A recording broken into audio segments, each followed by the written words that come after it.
We're here today at Bank of Dudley to discuss business loans. So many businesses and industries trust the Bank of Dudley for a variety of financing alternatives to suit your specific needs, from short-term loans to help with cash flow, loans to purchase equipment or facilities. At Bank of Dudley, we have commercial mortgage loans, capital improvement loans for construction or renovation.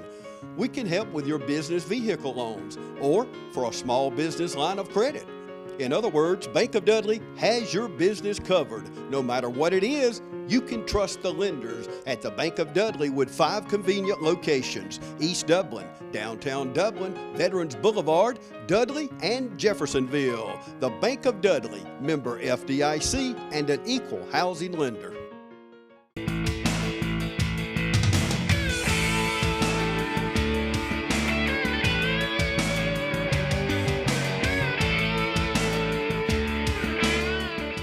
Welcome, everybody. Session's in. I have our state representative from District 150 here, Matt Hatchett, and can't believe 2019 legislative session is already in progress. We got a brand new governor, and I know you're we always heard that song, a one-woman man. You're a one-governor man, aren't you? Well, I'm a one-woman man too, but yeah, I'm a one-man governor. That's right. Man, however you want to say it. That's right, but you served under. I came in with Governor Deal when he and I were sworn in the same day. Yeah. So of course, he had some previous experience, but that was my.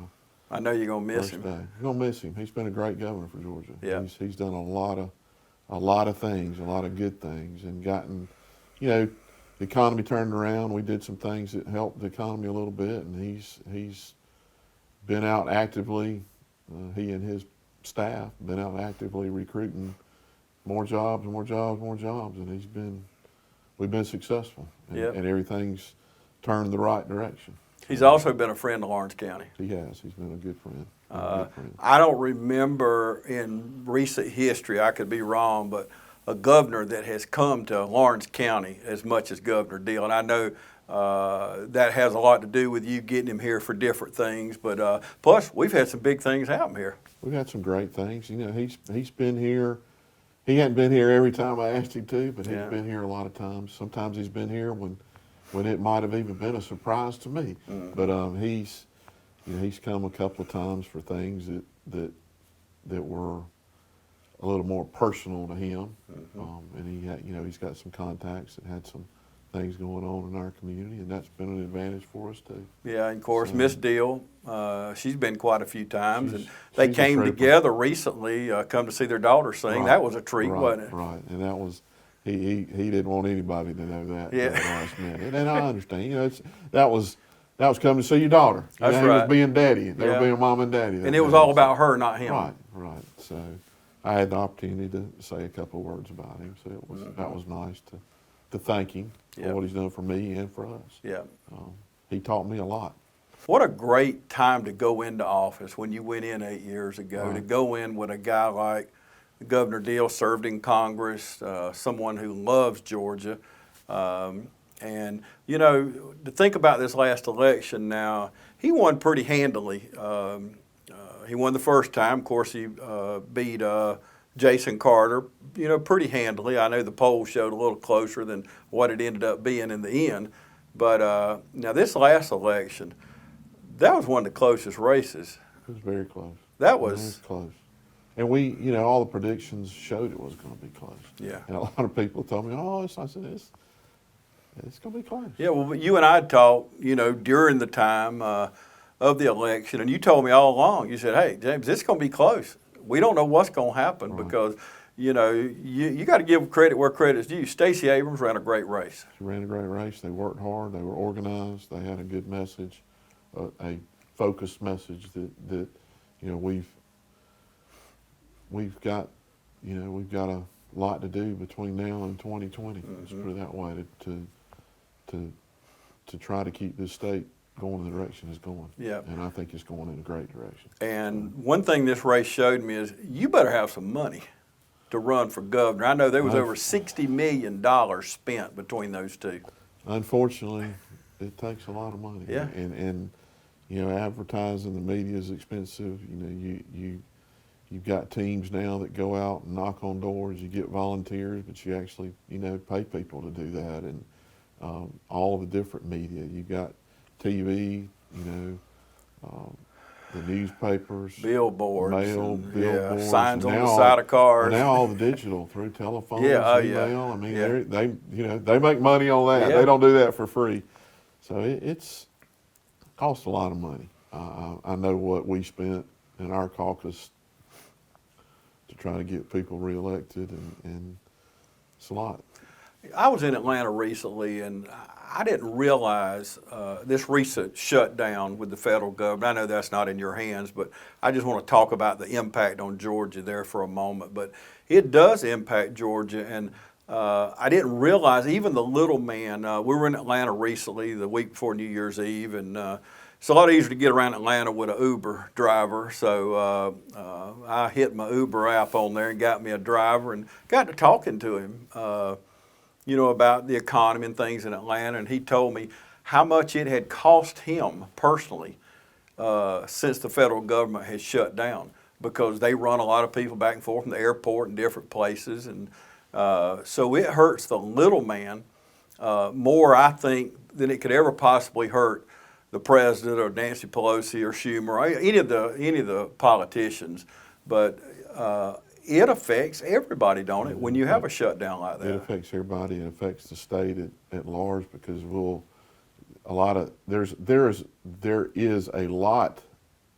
are a lot of state government workers that are actually reimbursed through federal money, and that pretty much stops. So then you have to fill that gap, and the thing that I've been focusing on is, our largest economic engine in the state of Georgia is that airport, Hartsfield, Atlanta. Yeah. And I know that our federal government's got to be concerned about the safety because of the TSA inspectors, people, checking you security before you get on a plane, and those people have got to be paid. Yeah. But they're on the list of non-essential employees, and I think, I hope somebody's looking at that real hard and closely, because I even brought it up yesterday with our appropriations chairman. I said, is there, any way that if the worst case scenario happens, that we, somehow we could, handle that gap. Right. And I, he didn't have an answer. Well, the Georgia Forestry Commission, people don't realize the federal money that it takes to run, and you think Georgia Forestry Commission, well, that's Georgian. Well, not necessarily. Federal money helps pay certain things. They get grants and things they do. Well, so a lot of your judicial system. Yeah. I mean, it's I get part of the point. We're not here to talk about the That's law, right. but I understand what we aren't. I'm not for an open border country. Absolutely not. You and I both lock our door every day. That's right. And it's the illegal part. I'm all for immigration, because if it weren't for immigrants, you and I we wouldn't be here. No, we're all. I'm not a Native American, point. and you're not either. So No. I mean, we've got to stop illegal immigration and to put like what President Trump's saying, a barrier, a wall, whatever you want to call it. That's got to, we've got to get it done. And we're one of the few countries, and we'll leave it at this, we're one of the few countries that that do what we do. Mm-hmm. I mean, you try to sneak into Russia, you try to sneak into North Korea, Iran, some of those countries, they're liable to kill you. My oldest daughter's in Japan. I've been to Japan twice this year, and we're at 18. Yeah. Well, part of it I was there 18 and 19, but I mean, it's, you don't, they make sure they know who you are before you get there. Yeah. What's this, an island? You can't hardly just get there. Yeah, that's right. I mean, and they have that right. Every country's like that. You don't just show up. Absolutely, that's right. Dublin Macon Cardiology, celebrating over 14 years of serving Dublin and Lawrence County. At Dublin Macon Cardiology, we're always committed to taking care of you and your heart. Bringing state-of-the-art cardiac care closer to home with a walk-in chest pain center, New patients are always welcome and no referral is ever required. Dr. Vega is proud to announce the addition of Elise Rotrammel, a nurse practitioner, to our staff. Drop by today at Dublin Macon Cardiology, 206A Hospital Drive in Dublin.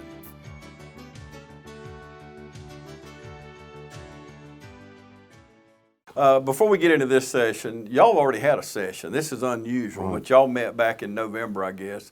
Tell me what happened then. We had a special session just to address mainly the loss to our agriculture industry down in Southwest Georgia that got hit, just got obliterated during Hurricane Michael, and total was around $270 million that we put into different programs to help them and go ahead and get the money flowing. Federal, I think this shutdown is even affecting some of those programs for those farmers. They were on the path to record crops, and overnight they were gone. And I've read some of the stories, and it's heartbreaking. Oh, it is. And what we did is not the whole answer. We just tried to speed up what we can do. The state cannot give an individual money. Mm-hmm. So you've got it's got to be in programs or assistance of, food or rent or, just things like that. It's got to go to government entities or other, whatever programs are out there. And that's what we did, just to speed it up, get it done. There was a lot of argument as to whether we really needed the special session. Where we did, because the governor can adjust the money, the estimate, but it's never been done at that amount, and we didn't feel like we needed to set that precedent. Whose idea was that? I'm sure it came from. I'm sure there was a team governor deal and some others. And they just contacted y'all and said, "Hey, we got to have a special session." Do this, and which I don't know anybody that minded. And we only had one person that voted against it. Mm-hmm. So anyway. Well, we got a brand new governor, Governor Brian Kemp. Been to Dublin already during the election a few times, but as best I could tell, he visited all 159 counties multiple times. He was out working, and so was his opponent. Yeah, right. So was his opponent. Yeah, Brian and I have known each other probably for, maybe 11 years. I met him right after I announced I was running in 2010. I may have actually let people know I was running in 2009, but. He's been to my house 2 or 3 times, and we've got a pretty good relationship. I think I won't think we're close friends, but I'd welcome him at my kitchen table anytime. And we've talked several times. We've been up, we've met with him, met with his people twice this week. So they've got a lot going on, and I know that. And we're going to get done what we can do. Brian's going to be real approachable. And a new person in the government. He's going to do things his way, which I don't think from a business standpoint and from keeping Georgia going like we're going and going to change a lot. Mm-hmm. I don't think he wants to. I know he does. He's not going to upset the apple cart. It's running pretty well. There's improvements that can be made in everywhere, but I think you get in, get your feet on the ground, and get your people around you, and you start working. Well, he moved up on my list by picking a judge from Soperton, Georgia, to swear him in. How cool is that? That's awesome. Is that great, Matt? Awesome. I'm telling you.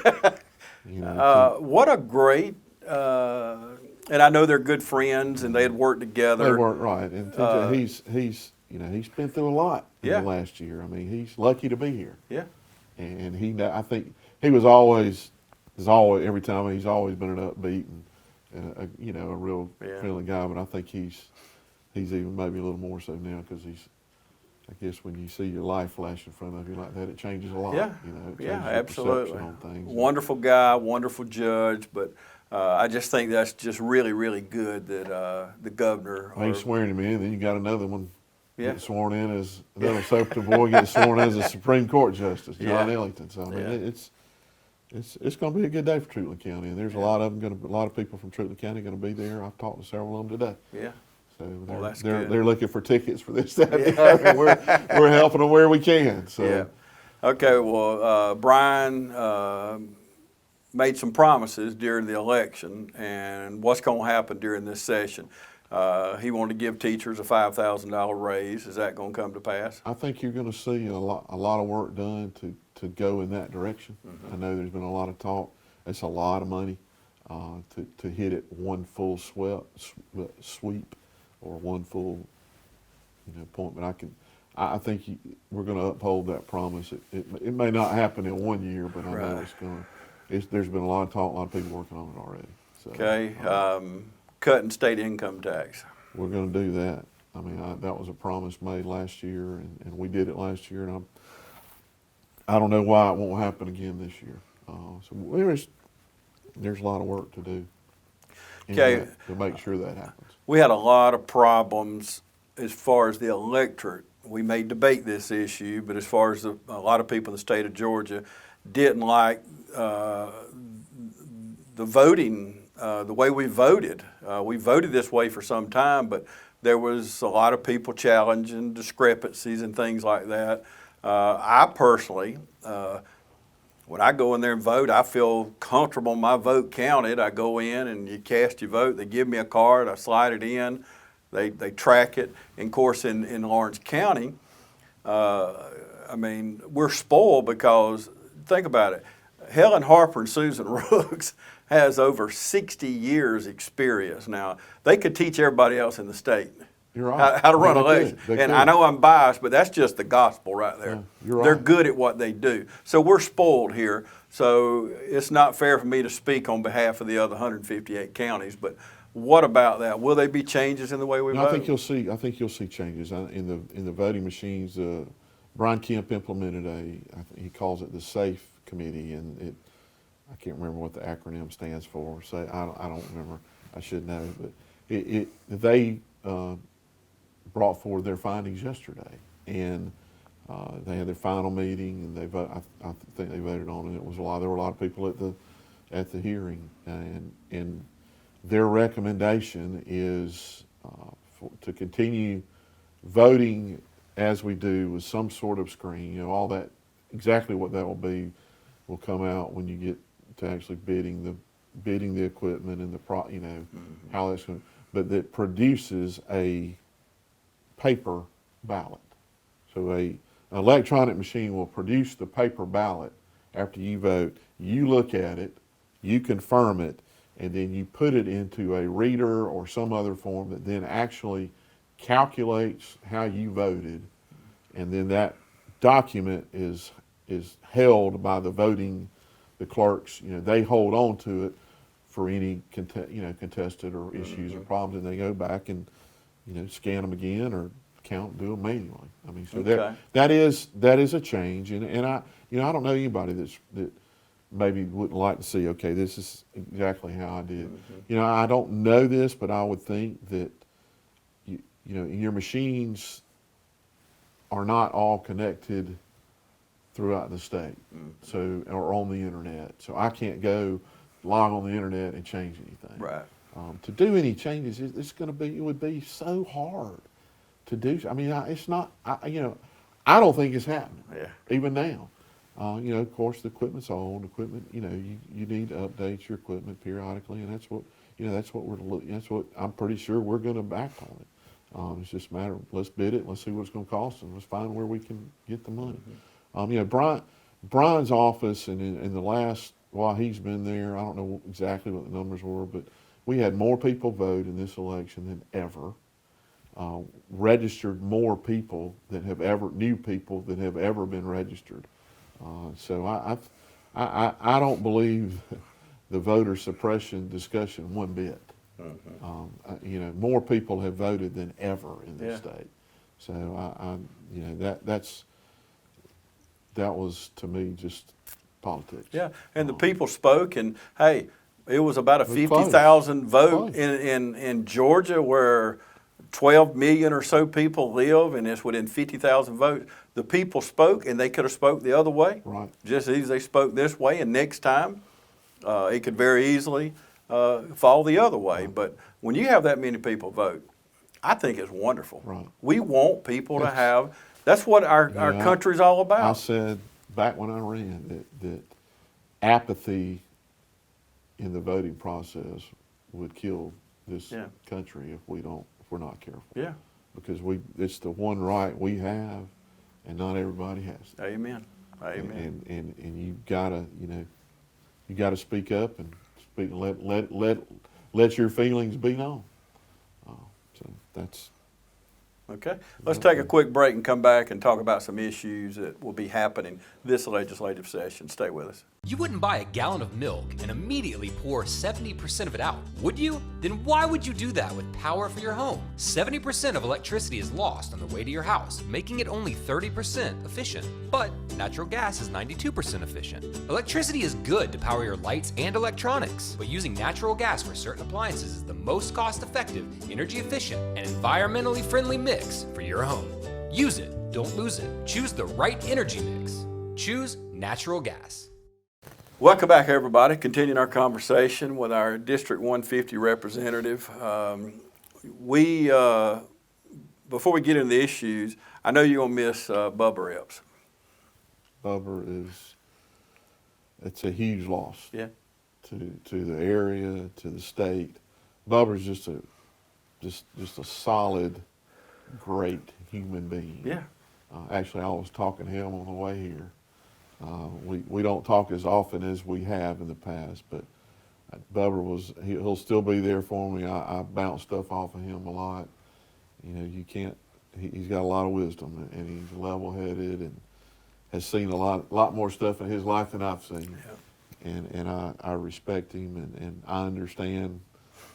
You know, there's a time in everything when it's time to stop, and I respect him for that. He wants to do what he wants to do, what he wants to do. Enjoy life. He's been retired. He's been a great representative for us, for 6 other counties, and he's been out there and been seen. I think Danny Mathis is going to follow. He's got big feet to fill, big shoes to fill, and he's working. He's presently employed in his own business, so it'll be a little different, but he's going to be a good representative. Yeah, great businessman, super guy.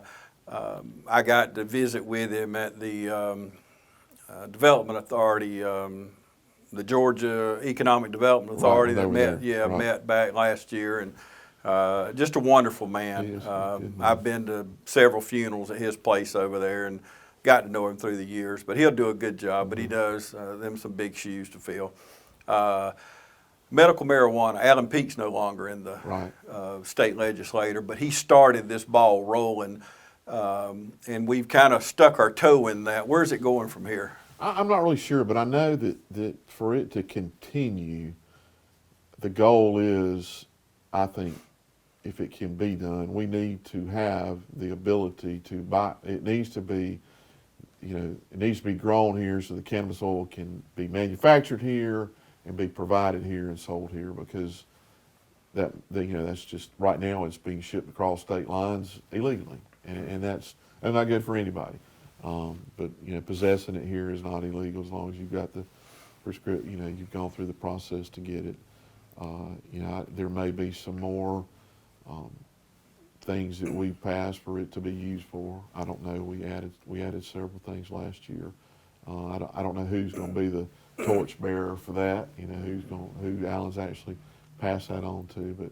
But I believe it's helped a lot of people. Yeah, and if it helps children with seizures and people like that, hey, it don't have any THC. It does not have the ingredient that gets you high. Well, up to a certain, it does have some, but I mean, but it is not like smoking pot, basically, right. Which segues me right into my next one.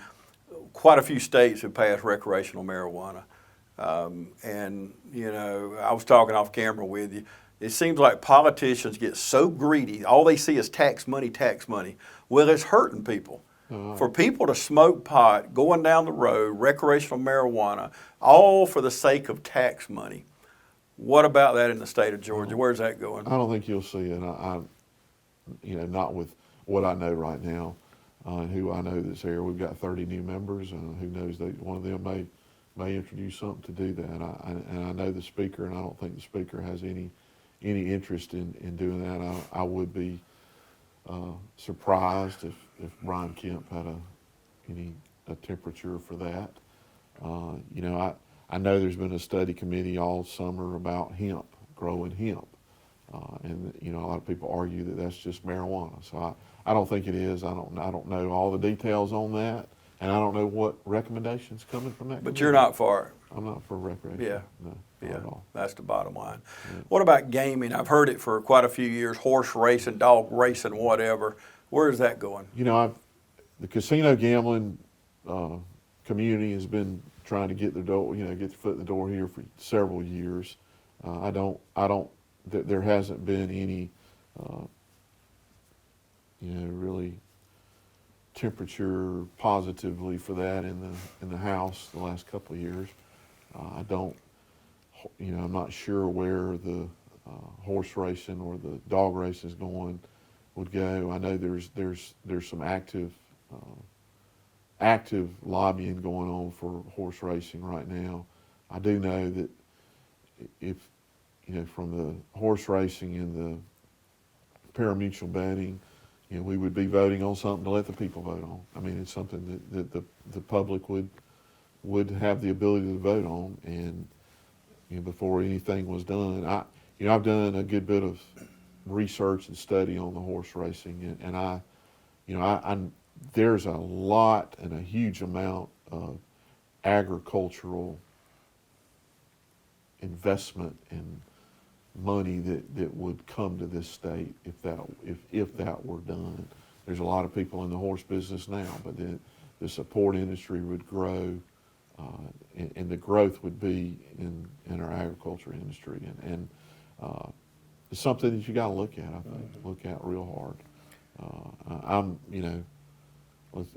not going to be against horse racing or for horse racing. I just see it as maybe a big plus for our ag industry, because a lot of that money is just coming right through the state, from Florida north and back and forth, and we could be putting a lot of people to work, I think. All over the United States, people are destroying our history when it comes to these monuments. And I've just read this weekend that the Southern Poverty Research Center, the Southern Christian Leadership Conference, NAACP, is pushing all the pastors throughout the state. I know y'all will be getting pressure this legislative term about the monuments throughout the state. Where do you stand there, and what's going to happen? Because we have many monuments scattered all over the state. Well, I've had this question before, and I think we've been talking about it. And I think the one thing that to me says a lot is Condoleezza Rice. One of her quotes in this whole issue is, "You cannot sanitize history. History's history. Yeah. Good or bad." Yeah. And I've stated this. I could see some sort of commission forming to investigate every single monument in this state with an open mind, have representatives from all the different communities. Why was it put here? Who's it in honor? What's the real story on this monument? And make recommendations. I don't see the law changing as it is now, that the state monuments, are the ownership of the state, and you're not supposed to move. I think some of them have been moved, and I think that may get a little bit addressed this year. But it's history, and we've got to. We can't ever forget our history, right? And good or bad, because we don't. Yeah. The bad history, we're doomed to repeat. You don't want to forget we it know either. That. I mean, I understand, how people are influenced and bothered by it, but we got a lot of problems in this country that are a lot bigger than our history. Yeah. And our history, most of our history is great. We're a great country, and we need to keep moving in positive ways. So that's where I stand on the monuments. Mike Caldwell, legislator from Woodstock, Georgia, wants to introduce House Bill 6 this year. He wants term limits. Okay. Of course, y'all would vote on it, and it would be put on the ballot, I guess, next time or the next whenever, and the citizens would vote to give everybody a 2-year term, 8 years total. Where do you see that going, and where do you stand on that? I had this question about when I was running. And it is. I mean, I didn't. You've educated me. I didn't know that he had filed a bill, HB 6. But I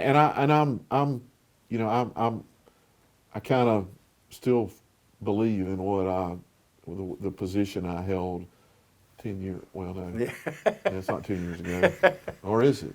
It's close. It's almost 9 years ago. But I felt like at that point that number one, I think it should be a 4-year term. And 3 4-year terms, 12 years, and because I've been there 8, and I don't see myself being there 28 years like my predecessor. And we've got some that have been there 30 years. I don't see how they've done it, but I think every 2 years we've got a pretty good term limit. If you're not wanted, you can get term limited, and you get voted out. And we've had a lot of that. We've got 30. When it's all said and done, there's probably going to be 32 or 33 new members this year. And we've had huge turnover every year. I would love to see 4-year terms, number one, because of the expense in elections locally and, always fundraising, always raising. What about doing a 4-year term, and for the first 2 years, people holding the seat or nobody can run. Let's give everybody a break. Yeah. And it can make it so that you're not always running. You're actually working on policy, working on better ways to do things. And that's another issue with if you term limit everybody, then you have the bureaucrats running all of government. Good point. And you need a checks and balance. Not that all people running government or the people that are working for the government are bad. Yeah. But you need a fresh set of eyes looking at things, or a new set. But I do think, you can stay too long. You can, and I that's something that I tell our caucus members, that you need to be thinking about, when you're leaving, and try to find somebody that you think like you, that you want to replace you. Yeah. That doesn't mean they're going to be elected. That's right. But I mean, you need to think about that. And a lot of times, things happen. People get sick and they leave. People die. We lost a member this year, or like the end of last year. It was a great man. That's right. Absolutely. That I admired a lot. If you could magically pass anything you wanted this term. Oh my goodness. I better ask a long question so you can, but if you could just magically do that and just say, it's going to be passed just because Matt Hatchett said it, what would you want passed? Wow. All jobs come to Lawrence County. No. Hey! We love it, don't we, y'all? Georgia. Yeah, I represent more than Lawrence. That's right, Johnson and Truman, that's right. I guess that's something, putting people to work solves a lot of issues. Amen, it does. Solves a lot of issues. Yeah. And I know we've got a low unemployment now, and it's a great thing. And we're still behind in rural Georgia, and we live in rural Georgia, and we've been fortunate, and we've got to we've got to get a workforce that's qualified, and a workforce that's not on drugs. Yeah. It's a huge problem right now, and I don't.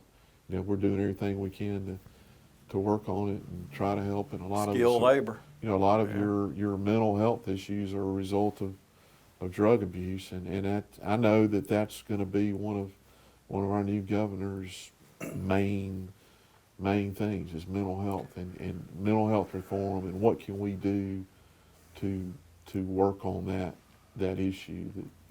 It's important. It's touching all of us. It is, and we got to take a break. But I'm so glad you said that, Matt, because I've been in 3 different meetings this week that I've told people mental health is a real issue. People struggle with it. You know, just because you and I, or maybe some of you watch and say, well, you know, I ain't never had a problem with that. It's real. It's real. Not just veterans, but across all barriers.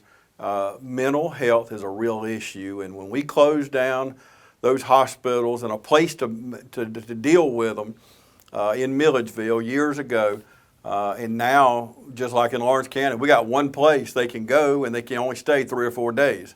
So it's so real, and I'm so glad that y'all are going to try to tackle that. But we got to take a break. We'll be back in just a moment. At Optum Healthcare, we know you're not yourself when even one part of yourself is hurt. Because in orthopedics, everything is connected. Bones, joints, ligaments, and cartilage. At Optum Healthcare, we're connected too. An orthopedic specialist like Dr. Patrick Hansen in Dublin covers every bone in your body. Dr. Hansen will work together with you to get you back to being you. Optum Healthcare at the corner of Moore Station Road and Industrial Boulevard. Optum Healthcare, Dublin. Welcome back, everybody. Matt, we ended that last segment, had to cut off, go to a break, but mental health, it's real. It's real. You know, like you said, we had a huge facility in Milledgeville, but it was the catch-all for mental health. And there's no doubt in my mind, and I'm sure yours mind, there was a lot of abuse, a lot of bad things going on there. And that's why it happened. Was what happened maybe really the right thing to occur? Could be. You know, the trend has been to try to move these people more into the normal way of life, and I see that. But there's people that they're never going to be in that situation, and it's affecting our communities negatively in some of those instances. And you will see and have seen, and we've done some things. We've put more of these centers, some of the rehab centers. We're building them as quickly as we can. I've tried to get one of, it's not a diversion center, but there's another name that they're using now. That I've tried to get one of them here. I'm working to try to get some money to increase our facility that is here. It's for immediate care that the Community Service Board administers. So we're working to try to increase the size of that, get them some money to do that. But you know, our law enforcement spends a lot of time just transferring people where they can. And a lot of these people, they just need to be, you know, initially in a facility for maybe 2 or 3 days to get them under control. But there's some that can't be. But they don't belong in jail. No, and a third of the answer. Sheriff Dean just told me a third of his inmates are mental health issues. Right. So we're paying for it. Right. I mean, the citizens, not just Lawrence County, but the citizens of the state of Georgia, we're paying for it. So, but nothing's getting done there. They're just in jail with criminals. Well, and what had to happen, the federal government came in and said, you got to do this. And we did it because we had to. And I think we've done a pretty good job of maneuvering through all the different things we've had to do. But we're all aware that we're not done there. And it's you know, it's affected my family. It affects a lot of younger children, younger than you would ever imagine. I know. We've got to do what we can do, address it, because everybody's life is important. Let's switch gears before we close. But since 1948, the Democrats have secured Georgia 7 times, Republicans 8 times. We've been a Republican state since 1996. It was so close this time. What's being done on the Republican side to secure that for the next gubernatorial election? I'm not going to give away all my secrets, but I can promise you, because I am heavily involved, that we are already working on the campaign for 2020. We know things occurred that we weren't all ready for. And we're up against a lot of money that's not coming from here. Yeah. I think most of the people in the state of Georgia are happy with the way things are going. You got a lot of people working. It's not perfect, but it's my goal to see that we continue in the direction we've been going. There's some things that we got to do differently politically. you're not the normal media, and I appreciate you for being that. You provide an avenue to be heard, and a frank avenue. So we know what we're up against. We're already working, and I can promise the people of this state that that's my goal. We have a test day of November 3rd, 2020. And because I said that, we've been working. Absolutely. We have a test to pass. Yeah. And there's going to be some things that we might not do that some people want us to do. Mm-hmm. But we're working on it. Well, you can't be all things to all people. No.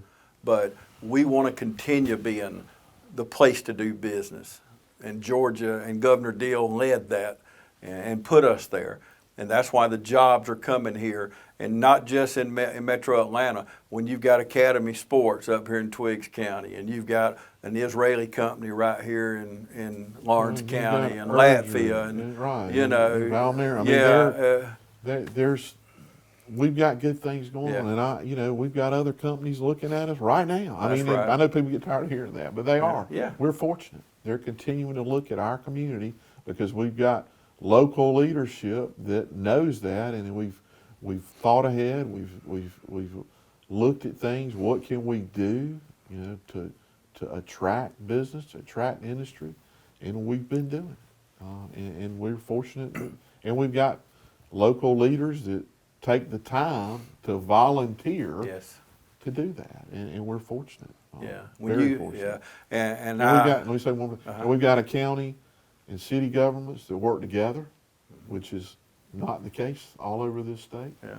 We've got it in most of the counties in the area. They work together because if something comes to Johnson County, it's good for Lawrence County. That's right. If something comes to Lawrence County, it's good for Johnson and Treatland. If something comes to Treatland, it's good for Johnson. Yeah. It's good for Middle Georgia. You all want it in your backyard, but we're so used to driving a little distance for our work now. That's right.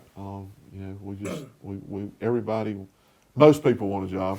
That's put it that right. way, and that's we need to continue that and keep on that path. And I think the governor that we have wants to keep this state being attractive to business, and I think he's going to continue to do that. Well, good way to end. You took the words right out of my mouth. You must have been reading my mind there, but we are fortunate here. And I always pick on my friends from Bibb County. I have a lot of friends there, and I say, y'all argue about everything. But, you come to Lawrence County, and whether it's Lance Jones and Brian Rogers or the commissioners in the city council or development authority, the chamber, whoever, they always put aside any difference. Well, they beat heads a little bit. That's right. Well, there's nothing wrong with that. Yeah. Debate is healthy. Right. There's nothing wrong. And they come to an agreement. That's right, and then we all come together as one. But we live in a great community. There's no doubt about it. You and I are products of it. We're raised here, and I know we're biased, but we live in a wonderful, wonderful community, though. I love it. I mean, I grew up starting dove hunting in Treatland County, and my dad had a ton of patients from Johnson County, and I was here. So I mean, I love this part of the state. Absolutely. And we're doing everything we can to keep it like it is. Keep it's got to grow. We got to grow a little bit. That's but right. Continue to prosper. So, well, represent us well this term. I know you only have about 40 days. They say we have a 40-day session, I think, but it's a lot more than 40 days, isn't it? It's a lot more than 40 days, and the speaker likes to remind everybody, we don't have to be there 40 days. Yeah. We just can't stay there longer than 40 Right. days. So if we get the budgets taken care of, then you know what? We can leave. Well, knock it out. It's not that easy, is it? But I appreciate it. We talked about term limits, and I'm glad it's not 8 years because you'd be leaving office, and you have representatives well, and you're a good friend of the community, a good friend of mine personally, and we just wish you the best, and I know you will represent us well, and thank you so much for all you do, Matt. Thank you. Thank you, brother. Thank you. Okay. And thank you so much for joining us today.